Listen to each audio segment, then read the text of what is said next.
Hello everyone. आज हम विज्ञान शिक्षण की विधियाँ यानी अप्रोचेस ऑफ साइंस टीचिंग को देखेंगे। सबसे पहले जानेंगे अवलोकन क्या होता है और प्रयोगशाला तथा खोज विधि के बारे में भी जानेंगे। तो आइए सबसे पहले अवलोकन यानी निरीक्षण, प्रयोगशाला तथा खोज विधि के बारे में जानते हैं। विज्ञान शिक्षण का प्रमुख उद्देश्य बच्चों में वांछनीय व्यवहारगत परिवर्तन करना है। दूसरे शब्दों में, अधिगम तब सफल माना जाएगा जब अधिगमकर्ता में वांछनीय व्यवहारिक परिवर्तन दिखाई देता है। छात्रों में प्रभावशील अधिगम कराने के लिए यह आवश्यक है कि शिक्षक सही तथा उपयुक्त शिक्षण विधियों का उपयोग करें। यद्यपि यह सही है कि प्रत्येक शिक्षक अपनी शिक्षण कला अपने व्यक्तित्व के अनुसार तथा अपनी सूझबूझ के अनुसार स्वयं निर्धारित करता है, फिर भी यह आवश्यक है कि उसे उन शिक्षण विधियों की जानकारी हो जिन्हें बहुत से शिक्षकों ने अपने प्रयोग तथा अनुभव के आधार पर उपयुक्त पाया है। शिक्षण विधियों का चयन करने से पूर्व सर्वप्रथम यह निश्चित किया जाता है कि किसी विषय को पढ़ाने के उद्देश्य क्या हैं। फिर यह देखने का प्रयास किया जाता है कि इन उद्देश्यों को किस प्रकार सुगमतापूर्वक प्राप्त किया जा सकता है। उद्देश्यों की प्राप्ति के लिए यह निश्चित किया जाता है कि क्या विषय वस्तु पढ़ानी है। इन सब बातों के संदर्भ में सबसे महत्वपूर्ण बात यह है कि पाठ्य वस्तु किस ढंग से पढ़ाई जाए ताकि इस पर आधारित उद्देश्यों को आसानी से प्राप्त किया जा सके तथा बच्चों के व्यवहार में वांछनीय परिवर्तन लाए जा सकें। इसके लिए विभिन्न विधियों को विभिन्न परिस्थितियों के लिए निश्चित किया गया है। विज्ञान शिक्षण के क्षेत्र में आज अनेक विधियां प्रचलित हैं, जिनमें से प्रमुख 3 विधियों का उल्लेख नीचे किया जा रहा है। ये विधियां इस प्रकार हैं। पहला अवलोकन यानी निरीक्षण विधि, दूसरा प्रयोगशाला विधि, तीसरा खोज विधि। अवलोकन यानी निरीक्षण विधि अध्यापक की देखरेख में बच्चों द्वारा किया जाने वाला कार्य अवलोकन विधि के अंतर्गत आता है। यह बच्चों में ज्ञानार्जन का सबसे सरल एवं प्रभावी साधन है। इस विधि के अंतर्गत बच्चे स्वयं क्रियाशील होकर अध्यापक की देखरेख में वस्तु तथा तथ्यों का बड़ी ही सूक्ष्मता से अवलोकन करते हैं। यह विज्ञान शिक्षण की सबसे प्रभावशाली एवं महत्वपूर्ण विधि मानी जाती है, क्योंकि इसमें बच्चे समस्याओं का समाधान स्वयं करना सीखकर अपनी वैज्ञानिक सोच का विकास करते हैं। इस विधि में बच्चों में अन्वेषण करने के साथ साथ स्वयं सीखने की प्रवृत्ति का विकास है। सापेक्ष रूप में हम कह सकते हैं कि वे सभी कार्य जो विज्ञान के क्षेत्र में बच्चों द्वारा किए जाते हैं तथा उनकी पूरी निगरानी तथा देखरेख अध्यापक द्वारा की जाती है, अवलोकन यानी निरीक्षण विधि से किए जा रहे हैं। अवलोकन विधि यानी निरीक्षण विधि की कुछ प्रमुख विशेषताएं। पहला, इसमें अध्यापक पूर्ण निगरानी रखता है, जिससे बच्चे अपने कार्य में लगे रहते हैं। दूसरा, अध्यापक व बच्चे इस विधि में निकट आते हैं, जिससे मधुरता के संबंध उत्पन्न होते हैं। तीसरा, अनुशासन बना रहता है। कामचोर व आलसी छात्रों का पूर्ण निगरानी रखी जाती है। चौथा, इसमें बच्चे विषय से संबंधित ज्ञान प्राप्त करते हैं। पांचवा, इस विधि के द्वारा बच्चों की सक्रियता तथा अन्वेषण करने की प्रवृत्ति का विकास होता है। अवलोकन यानी निरीक्षण विधि की प्रमुख सीमाएं। पहला, यह विधि तभी सफल होती है जब छात्रों की संख्या कम हो। दूसरा, अध्यापक को बहुत अधिक परिश्रम करना पड़ता है। तीसरा, आवश्यकता से अधिक अवलोकन विद्यार्थियों के कार्य में भी बाधक होता है तथा उसकी आत्मनिर्भरता, स्वावलंबन जैसे गुणों में बाधक होती है। चौथा, यह विधि सभी योग्यताओं वाले बच्चों के लिए समान उपयोगी नहीं है। पांचवा, पाठ्यक्रम को संपूर्ण रूप से इस विधि द्वारा नहीं पढ़ाया जा सकता। प्रयोगशाला विधि। विज्ञान एक ऐसा विषय है जो पढ़कर नहीं वरन करके सीखा जाता है। इसी उद्देश्य में इस बात की आवश्यकता का अनुभव होता है कि इस उद्देश्य की प्राप्ति के लिए एक उचित विधि अपनाई जाए। कुछ लोगों के अनुसार प्रयोगशाला विधि व ह्यूरिस्टिक विधि दोनों एक ही हैं। अंतर केवल इतना ही है कि ह्यूरिस्टिक विधि में हम किसी तथ्य का विश्लेषण करने में अध्यापक द्वारा पूछे गए प्रश्नों की सहायता लेते हैं, जबकि प्रयोगशाला विधि में हम उन प्रयोग की सहायता लेते हैं जिन्हें छात्र स्वयं प्रयोग में लाते हैं। इस विधि में सभी बातें विद्यार्थी स्वयं प्रयोग करके सीखता है। प्रयोग में हमारी समस्त इंद्रियां क्रियाशील रहती हैं। यदि एक इंद्रिय की अपेक्षा ज्ञान अनेक इंद्रियों के माध्यम से प्राप्त होगा तो वह अधिक सरलता से हम तक पहुँचेगा और पहुँचने के बाद चिरकाल तक स्थायी भी रहेगा। अतः प्रयोगशाला विधि शिक्षण की एक उत्तम विधि है।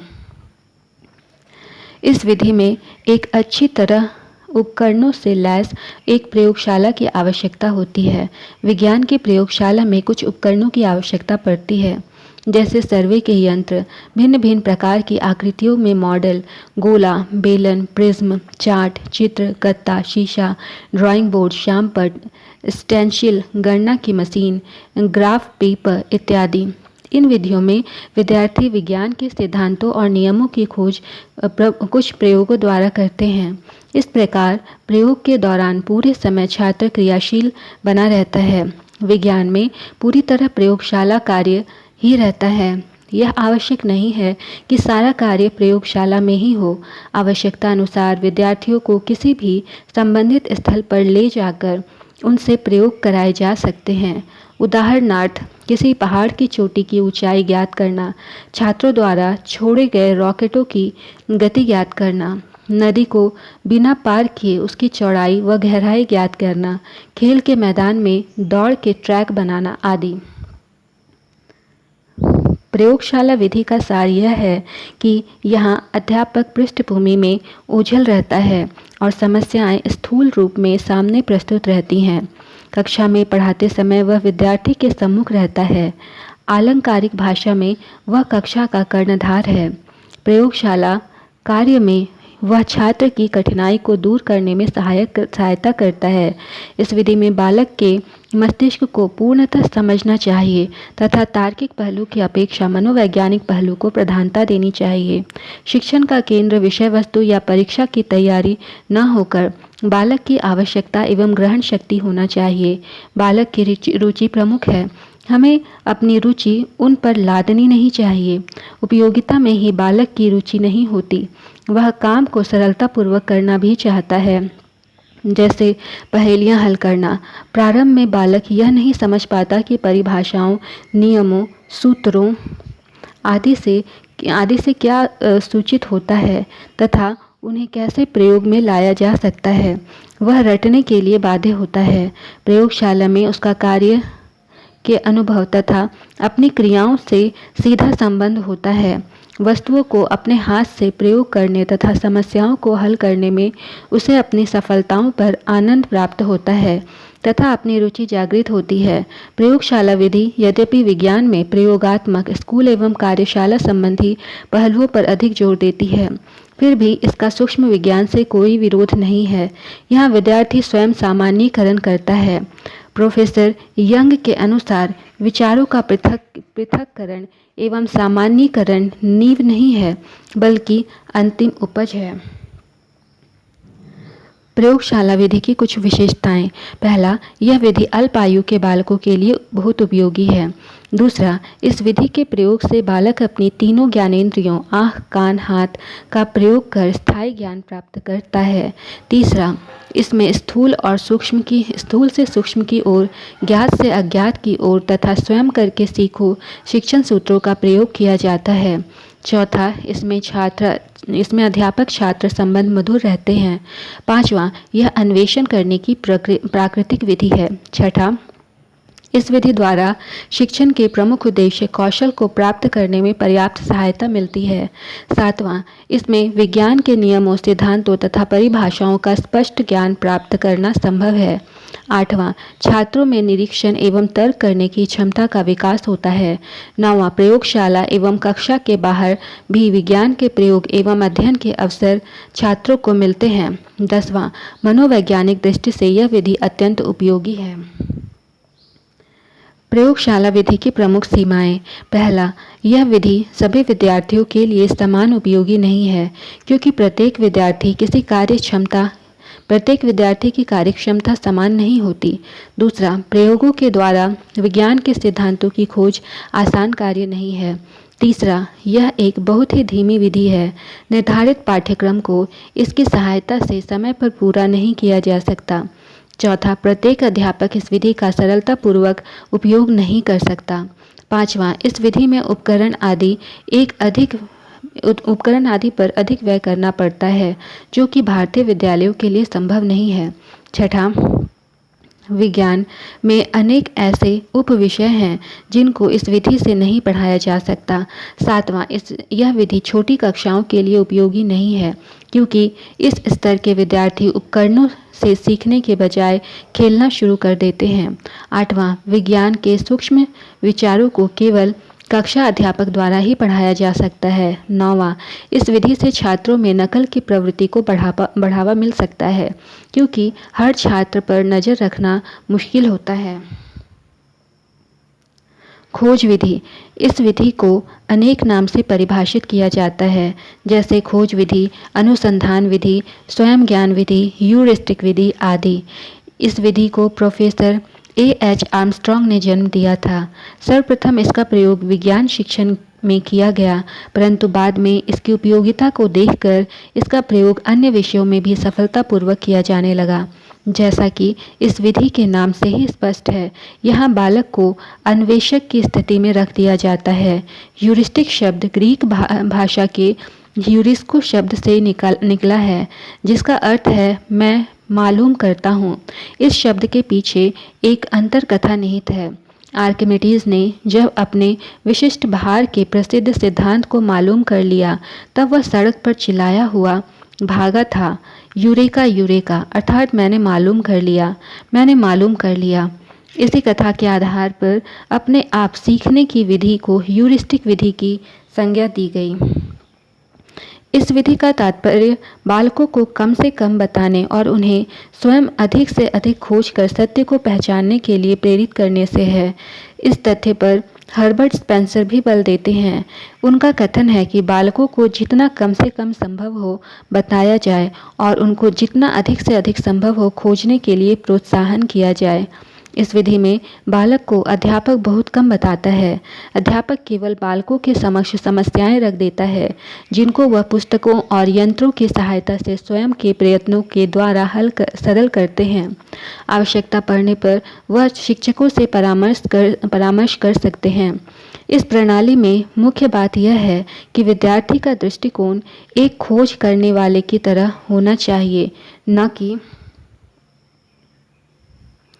न कि उस मनुष्य की भांति जो ज्ञान प्राप्त करने में निष्क्रिय रहता है। यहाँ एक प्रकार से विद्यार्थी से यह आशा की जाती है कि वह विषय की पुनः खोज करे। इसका अर्थ यह नहीं है कि जो बातें पहले मालूम हो चुकी हैं उनसे वह लाभ न उठाए। प्रोफेसर यंग के अनुसार अध्यापक और पाठ्यपुस्तक का यह कार्य कि जो काम करना है तथा जो समस्याएं हल करनी है उन्हें इस प्रकार से रखें कि विद्यार्थी को वास्तव में खोज करनी पड़े। साथ ही साथ इस बात का भी ध्यान रखा जाए कि समस्या उसकी शक्ति से बाहर ना हो तथा अंत में वह विषय का एक अच्छा ज्ञान प्राप्त कर सके। विज्ञान के अध्ययन का मूल्य तभी प्राप्त होता है जब विद्यार्थी मुख्य रूप से ह्यूरिस्टिक दृष्टिकोण अपनाता है। इस बात का ध्यान रखना चाहिए कि हम इस विधि की आत्मा को खोकर उसके शरीर पर ही जोर न दें। इस विधि में अभ्यास से व्यक्ति पूर्ण होता है तथा सीखना करने से ही आता है। दो प्रमुख शिक्षण सूत्रों का प्रयोग किया जाता है। यह विधि निर्माणात्मक है, सूचनात्मक नहीं है। बेस्टावे के मतानुसार वस्तुतः अन्वेषण विधि का प्रयोजन किसी विधि के उचित प्रशिक्षण दिलाने से है। ज्ञान यहाँ दूसरा पहलू है। प्रोफेसर आर्मस्ट्रॉन्ग ने स्वयं इस विधि के विषय में माना है कि अन्वेषण विधि यह विधि है जिसमें हम छात्र को अन्वेषक की स्थिति में रखते हैं। खोज विधि की प्रमुख विशेषताएं। पहला, बालकों में सत्य को जानने की उत्सुकता बनी रहती है तथा वे तथ्यों को ध्यानपूर्वक समझने की आदत डाल लेते हैं। दूसरा, इस विधि में छात्र ज्ञान को एक निष्क्रिय रूप से ही ग्रहण नहीं करता, बल्कि सीखने में वह सक्रिय भाग लेता है।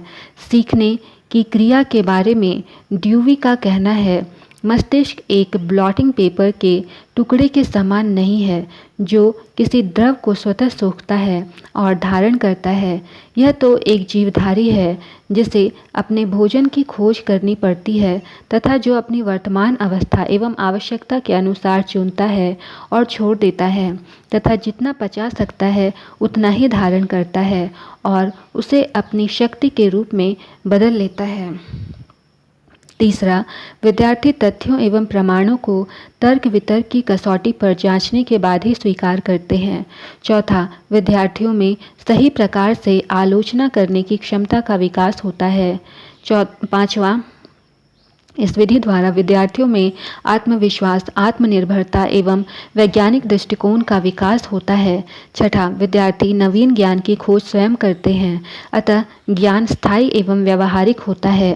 सातवां, इस विधि में बालकों को गृह कार्य देने की आवश्यकता नहीं पड़ती।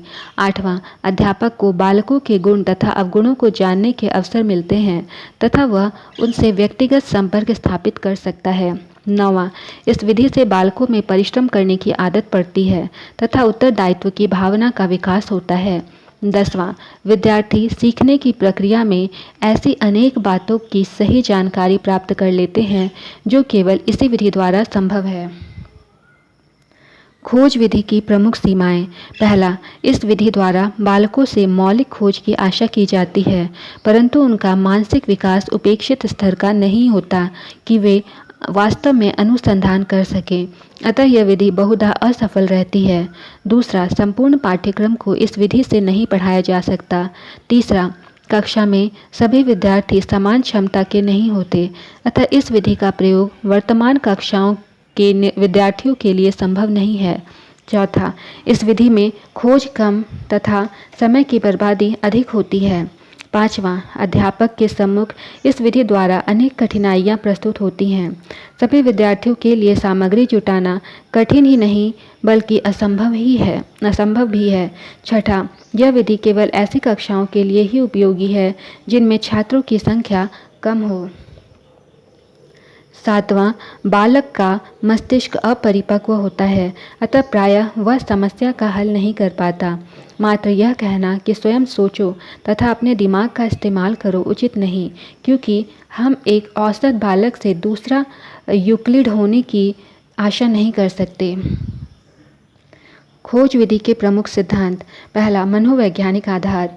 यह पद्धति मनोवैज्ञानिक सिद्धांत को आधार मानकर चलती है। दूसरा, वैज्ञानिक विधि। खोज विधि छात्रों में वैज्ञानिक दृष्टिकोण का विकास कर उन्हें समस्याओं को वैज्ञानिक ढंग से हल करने को प्रोत्साहित करती है। तीसरा, क्रियाशीलता का सिद्धांत। यह विधि क्रियाशीलता के सिद्धांत पर आधारित है, जिसमें बालक अन्वेषक की भांति नवीन तथ्यों का ज्ञान प्राप्त करने के लिए प्रयत्नशील रहता है। चौथा, करके सीखने का सिद्धांत। यह सिद्धांत करके सीखने के सिद्धांत पर अधिक बल देता है, जिसके प्रमुख चरण निम्नवत हैं। समस्या। अध्यापक द्वारा समस्या से संबंधित निर्देश देना, छात्र द्वारा अन्वेषक के रूप में समस्या पर विचार करना, संबंधित पाठ्यक्रम का अध्ययन, समस्या का निरीक्षण, तर्क एवं प्रयोग, निर्णय, मूल्यांकन। अब हमारे पास में कुछ अभ्यास के लिए प्रश्न हैं, इन प्रश्नों को हम देख लेते हैं। पहला प्रश्न है, बालक को उनके वातावरण पर आधारित ज्ञान दिए जाने की विधि कौन सी है? पहला, अवलोकन विधि। दूसरा, प्रयोगशाला विधि। तीसरा, अन्वेषण विधि। चौथा, ये सभी। तो बालक को उनके वातावरण पर आधारित ज्ञान दिए जाने वाली जो विधि है उसका नाम है अवलोकन विधि। ऑप्शन नंबर 1, अवलोकन विधि। दूसरा प्रश्न है, किस विधि को अनुसंधान विधि भी कहा गया है? पहला, नियोजित अनुदेश विधि। दूसरा, संश्लेषण विधि। तीसरा, ह्यूरिस्टिक विधि। चौथा, संभाषण प्रदर्शन विधि। तो ऑप्शन नंबर 3 करेक्ट है। ह्यूरिस्टिक विधि को अनुसंधान विधि भी कहा जाता है। तीसरा प्रश्न है, किस विधि में छात्र स्वयं ही उपकरण व्यवस्थित करते हैं, निरीक्षण करते हैं, प्रेक्षण लेते हैं तथा विश्लेषण करते हैं? ऑप्शन नंबर 1 प्रयोगशाला विधि। 2 नियोजन अनुदेशन विधि। 3 प्रदर्शन विधि। 4 प्रयोजना विधि। तो ऑप्शन नंबर 1 करेक्ट है। यहाँ पर प्रयोगशाला विधि में छात्र स्वयं ही उपकरण व्यवस्थित करते हैं, निरीक्षण करते हैं, प्रेक्षण लेते हैं तथा विश्लेषण करते हैं। क्वेश्चन नंबर 4 इज अन्वेषण विधि के सिद्धांत कौन कौन से हैं? पहला करके सीखना, दूसरा मनोवैज्ञानिक दृष्टिकोण, तीसरा क्रियाशीलता, चौथा ये सभी। तो इसका आंसर होगा चौथा, ऑप्शन नंबर 4 ये सभी। पांचवा प्रश्न है, अन्वेषण विधि आर्मस्ट्रॉन्ग के अनुसार सर्वाधिक लाभप्रद है? पहला प्राथमिक स्तर पर, दूसरा राष्ट्रीय प्रयोगशाला में, तीसरा उच्च कक्षाओं में, चौथा प्रत्येक संस्था में। तो ऑप्शन नंबर 1 करेक्ट है, प्राथमिक स्तर पर अन्वेषण विधि जो है सर्वाधिक लाभप्रद है। छठा प्रश्न है, ह्यूरिस्टिक विधि का एक प्रमुख दोष है? पहला अनुसंधान केंद्रित होना, दूसरा शिक्षक के अवसरों को समाप्त करना, तीसरा व्यक्तिगत रुचियों को मजबूत बनाना, चौथा उपरोक्त सभी। तो यहाँ पर ऑप्शन नंबर 1 करेक्ट है, अनुसंधान केंद्रित होना। ह्यूरिस्टिक विधि का प्रमुख दोष ये है कि वो अनुसंधान केंद्रित होता है। सातवां प्रश्न है, अन्वेषण प्रणाली का एक प्रमुख दोष है कि?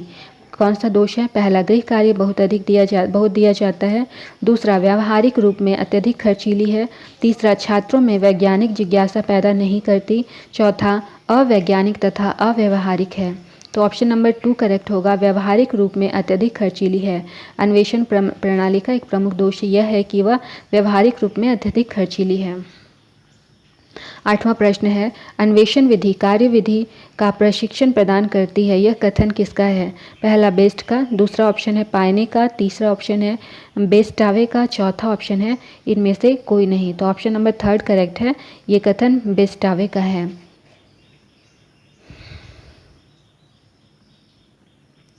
नौवां प्रश्न है, ह्यूरिस्टिक विधि छात्रों को प्रतिस्थापित करती है कि? एक खाली स्थान, एक जो है हमारा ऑप्शन नंबर 1 वैज्ञानिक रूप में प्रतिस्थापित करती है, दूसरा योद्धा के रूप में, तीसरा मानव के रूप में, चौथा यंत्र के रूप में। तो यहाँ पर ह्यूरिस्टिक विधि छात्रों को वैज्ञानिक रूप में प्रतिस्थापित करती है। तो ऑप्शन नंबर 1 करेक्ट है, वैज्ञानिक रूप में। क्वेश्चन नंबर 10 है, अन्वेषण विधि के संदर्भ में गलत कथन है? पहला, इस विधि से छात्र में सोचने, विचारने, निरीक्षण करने एवं परीक्षण कर निष्कर्ष निकालने की शक्ति का विकास होता है। दूसरा, छात्र निष्क्रिय रहते हैं तथा इससे अर्जित ज्ञान अस्थायी होता है। तीसरा, यह विधि मनोवैज्ञानिक तथा अनुकूल रुचियों एवं आदतों का विकास करती है। चौथा, वैज्ञानिक अभिरुचि एवं दृष्टिकोण उत्पन्न करती है। तो यह ऑप्शन नंबर 2 करेक्ट होगा। अन्वेषण विधि में गलत कथन ये है कि छात्र इसमें निष्क्रिय रहते हैं तथा इससे अर्जित ज्ञान अस्थायी होता है। अब क्वेश्चन नंबर 11 में आते हैं। क्वेश्चन नंबर 11 है, प्रयोगशाला विधि में महत्व दिया जाता है, किस बात पर महत्व दिया जाता है? पहला, प्रयास एवं त्रुटि को, दूसरा करके सीखने के सिद्धांत को, तीसरा अनुभव को और चौथा है उपरोक्त सभी। तो यहाँ पर करके सीखने के सिद्धांत को महत्व दिया जाता है। ऑप्शन नंबर 2 करेक्ट है। क्वेश्चन नंबर 12 में आते हैं, वे निरीक्षण जिन्हें प्रयोगों द्वारा प्रमाणित किया जा सकता है क्या कहलाते हैं? ऑप्शन 1 तथ्य, दूसरा सामान्यीकरण, तीसरा संप्रत्यय और तथ्य, चौथा है संप्रत्यय। तो ऑप्शन नंबर 1 करेक्ट है, तथ्य कहलाते हैं। वे निरीक्षण जिन्हें प्रयोगों द्वारा प्रमाणित किया जा सकता है वे तथ्य कहलाते हैं। क्वेश्चन नंबर 13, निम्न में से क्या अवलोकन विधि की एक विशेषता नहीं है? पहला, इस विधि के माध्यम से अध्यापक एवं बच्चों के मध्य संबंध घनिष्ठ होते हैं। दूसरा, इस विधि के दौरान अध्यापक बच्चों पर निगरानी नहीं रख पाते। तीसरा, इस विधि के माध्यम से बच्चे विषय से संबंधित ज्ञान प्राप्त करते हैं। चौथा, इस विधि के द्वारा बच्चों में अन्वेषण करने की प्रवृत्ति का विकास होता है। तो यहाँ पर ऑप्शन नंबर 2 करेक्ट होगा कि इस विधि के दौरान अध्यापक बच्चों पर निगरानी नहीं रखते। क्वेश्चन नंबर 14 है, प्रयोगशाला विधि का प्रमुख आधार तथ्य यह है कि इसमें ऑप्शन नंबर 1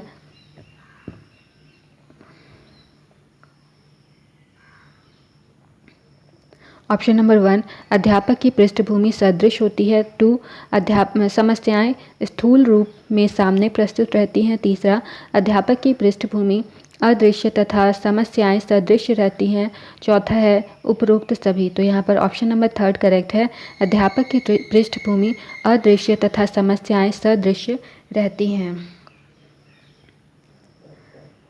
क्वेश्चन नंबर 15 में आते हैं, निम्न में से क्या एक प्रयोगशाला विधि का महत्व नहीं है? ऑप्शन नंबर 1, इस विधि में अध्यापक छात्र संबंध मधुर होते हैं। दूसरा, इस विधि में अल्प आयु के बालक जल्दी सीख लेते हैं। तीसरा, इस विधि के द्वारा बालकों में तर्क करने की क्षमता का विकास होता है। चौथा, यह विधि अन्वेषण करने की प्राकृतिक विधि है। तो यहाँ पर ऑप्शन नंबर 2 करेक्ट होगा। इस विधि में अल्प आयु के बालक जल्दी सीख लेते हैं। क्वेश्चन नंबर 16 में आते हैं, बच्चों में विज्ञान के सूक्ष्म विचारों का प्रसार करने का सर्वश्रेष्ठ माध्यम क्या है? कौन सा है? पहला ऑप्शन है स्वयं बच्चा, दूसरा विद्यालय, तीसरा अध्यापक, चौथा प्रयोगशाला। तो ऑप्शन नंबर 3 करेक्ट है, अध्यापक। बच्चों में विज्ञान के सूक्ष्म विचारों का प्रसार करने का सर्वश्रेष्ठ माध्यम अध्यापक होता है। क्वेश्चन नंबर 17 में आते हैं, बालक को कम से कम बताने तथा उन्हें स्वयं अधिक से अधिक खोज करने के लिए प्रेरित करना किस विधि का प्रमुख महत्व है? ऑप्शन 1, प्रयोगशाला विधि का, 2, आकलन विधि का, तीसरा खोज विधि का, चौथा इन सभी का।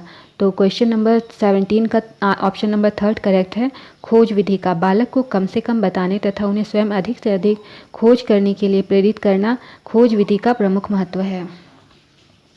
क्वेश्चन नंबर 18 में आते हैं, खोज विधि में करके सीखने के सिद्धांत का प्रमुख चरण नहीं है। पहला समस्या, दूसरा निर्णय, तीसरा अवलोकन, चौथा पाठ्यक्रम का अध्ययन। तो ऑप्शन नंबर 3 करेक्ट है, अवलोकन। खोज विधि में करके सीखने के सिद्धांत का प्रमुख चरण अवलोकन नहीं है। क्वेश्चन नंबर 19 में आते हैं, बच्चों में ज्ञानार्जन का सबसे प्रभावी साधन कौन सा नहीं है? पहला अवलोकन, दूसरा पाठ्य पुस्तक की अधिकता, तीसरा करके सीखना, चौथा उपरोक्त सभी। तो ऑप्शन नंबर 2 करेक्ट है, पाठ्य पुस्तक की अधिकता। बच्चों में ज्ञानार्जन का सबसे प्रभावी साधन कौन सा नहीं है? तो पाठ्य पुस्तक की अधिकता। क्वेश्चन नंबर 20 है, विचारों का पृथक्करण एवं सामान्यीकरण नींव नहीं है बल्कि अंतिम उपज है। यह कथन किसका है? Option number 1 young, option 2 Skinner, 3 पियाजे, 4 इनमें से कोई नहीं। तो यहाँ पर ऑप्शन नंबर 1 करेक्ट है, यंग। विचारों का पृथक्करण एवं सामान्यीकरण के नींव नहीं है बल्कि अंतिम उपज है। यह कथन यंग का है। क्वेश्चन नंबर 21 में आते हैं, प्रयोगशाला विधि में पहला, बालक नियम, तथ्यों व सिद्धांतों की स्वयं जांच करता है। दूसरा, छात्र व्यवहारिक व जीवनोपयोगी ज्ञान प्राप्त नहीं करता। तीसरा, बालक में सहानुभूति व सहयोग की भावना विकसित नहीं होती। चौथा, उपरोक्त सभी। तो यहाँ पर ऑप्शन नंबर 1 करेक्ट है कि प्रयोगशाला विधि में बालक नियम, तथ्यों व सिद्धांतों की स्वयं जाँच करता है। तो ये थी हमारी आज की क्लास। मिलते हैं अगली क्लास में। वीडियो देखने के लिए धन्यवाद।